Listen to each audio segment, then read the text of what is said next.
来这个10月初10双十国庆，今年要伫台中水南的中央公园来放这个国庆烟火，沿岸要试放5分钟，要放1500发。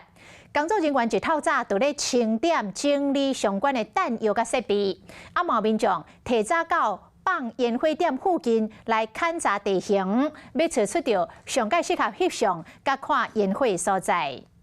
台中水南中央公园是双十国庆放烟火地点，市府今暗将会试放1500发的烟火弹，时间是5分钟。有民众一透早就来勘察附近的地形，看明仔倒位上适合观赏。这方向拍照会比较好，比较不会逆风的，要顺风。青澳山工作人员详细检查烟火弹药的数量甲相关的设备，各大布棚来做保护，就惊天气有变化，会影响到火药的保存。记者后方这块空地是国庆焰火的释放区，工作人员正在加紧准备晚上烟火的释放作业。考虑到安全的因素，市府规划观赏景点，包括到水南水资源回收中心、大石公园、西大墩公园、文秀公园以及北平的停机坪。记者现在所在位置停机坪位于中央公园北侧的上风处，也相当适合观赏。10月初10正式放烟火迄天，中央公园附近可能会超过50万人。机关建议市府都要量早找出因应的方案，避免时到正做交通的重灾区。要将交通因素、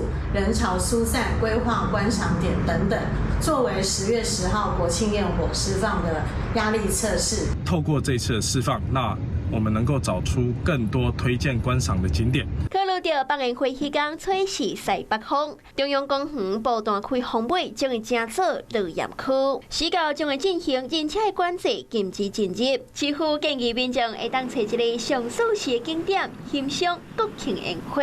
如果能够在我们台中市周边的地区都可以欣赏得到烟火，我想这个就是达到普天同庆的这个目的。市府表示，活动迄天将会加开捷运、公车甲接送车的班次，呼吁民众加坐大众运输的工具，分散人流，提高观赏的品质。